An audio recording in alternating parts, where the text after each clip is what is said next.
Hello everyone, it is Wednesday. It's time for another edition of News 2 Gives Back. I'm News 2 meteorologist Marcus Bagwell, and News 2 Gives Back is brought to you by Nashville Subaru in partnership with the Nashville Predators. And today we are in Mount Juliet, and we are wanting to recognize the Mount Juliet Police Department. This past weekend on September 30th on a Saturday, some Metro Nashville Fire Department ambulances were stolen. One of those ambulances came into Wilson County, and it was Mount Juliet's police department work with the help of Metro Nashville getting them the information that was able to help them find this ambulance and eventually take the suspect that was involved in stealing that ambulance. And so we're very proud to be able to recognize them today. We have Captain Tyler Chandler here with us, Officer Jordan Brown, and then we have Canine Citron that's here with us too to share, and we're excited to be able to recognize everything that they've done.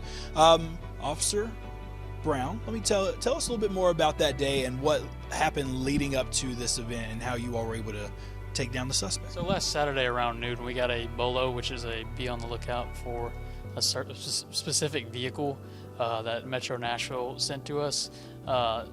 We were told that an ambulance was stolen from TriStar Summit and that they were actively tracking it, and it was entering our city on Central Pike. Units were able to locate that vehicle and attempted a traffic stop on it. We had a short pursuit that went back into Metro Nashville, and Canine Citron here was deployed, and the suspect gave up after he was given warnings.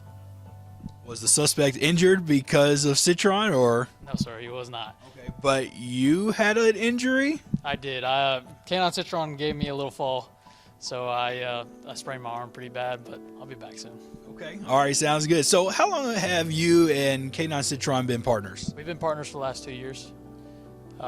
I've had him since, I believe it was May of 2022. Okay. One of the biggest vehicles that you've had to stop and engage? It is, correct, yeah. Okay. Something I thought would ever happen, but yes. Yeah, absolutely. Tell us about the work of the Mount Juliet Police Department to help with Metro Nashville. I mean, your counties butt up against each other, but great partnership here, and of course, having the tracking available was able to help you all a whole lot. Yeah, there's a lot of intercommunication and a lot of commingling with our departments so we can work together. They know when stuff's leaving our city and going to theirs and vice versa, and so it makes our jobs a lot easier with that technology just to be able to communicate and bring suspects in safely as we can. That's wonderful. Captain Chandler, tell us about how excited you are for their work that they did.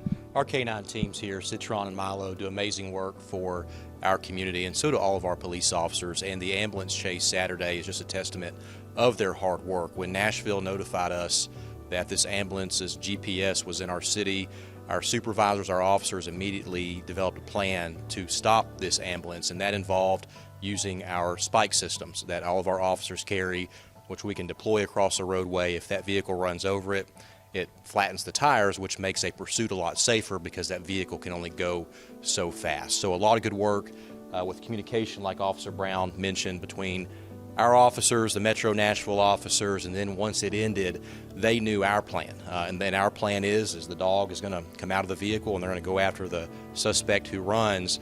And it worked how we'd like it to work, where Citron actually doesn't have to use force or bite the suspect right to stop him.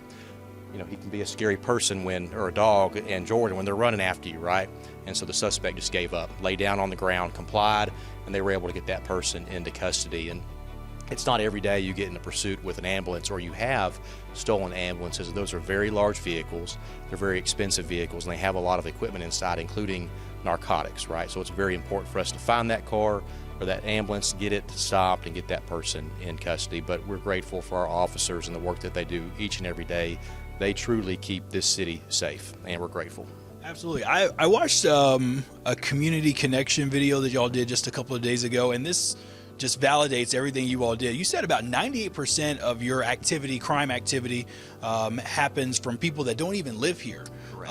What are some things that people need to know if they're going to come through Mount Juliet? Yeah, that our officers are very proactive, but we have a lot of systems in place, such as our license plate reader program, that detects criminal activity and lets our officers know that it's in the city, and they're going to do what they can to try and go after it. But our highest crime numbers that we deal with are number one, shoplifting, and then you have unlocked vehicle burglaries and minor theft, and then also the different proactive crime generated through our officers' work, such as stopping people on traffic stops that leads to drugs or illegal weapons in the vehicle or wanted people. And that's what our crime numbers are generated off of. We don't see a lot of our community members committing crime. So that's why it's interesting on how we police is we truly police to protect our community members and keep the crime out. Absolutely. All right, last thing, exciting events that are happening in Mount Juliet. Mount Juliet is blossoming and growing. You just had National Night Out on Tuesday, so that was yesterday. What else is upcoming? Yeah, upcoming is Mount Juliet Safety Night. It's a similar thing for National Night Out, but we're bringing it closer to home in our community at Charlie Daniels Park, right behind police headquarters at the amphitheater. Great night to meet all of your first responders throughout the community, learn some things from those first responders, meet our team such as Canine Citron will be out there that evening, but from 5 to 6 is a sensory hour, and then from 6 to 9 is the actual full event, and then also Volunteer Bank is providing dinner that evening. They'll be grilling out, providing drinks and food, and it'll be a great family fun evening for everyone, and we hope anyone who's free that night can come out and meet us and just enjoy dinner. Okay, sounds good. Thank you, Captain Chandler. Appreciate it. Officer Brown, thank you. Oh, can I shake your hand? Oh, I'm sorry.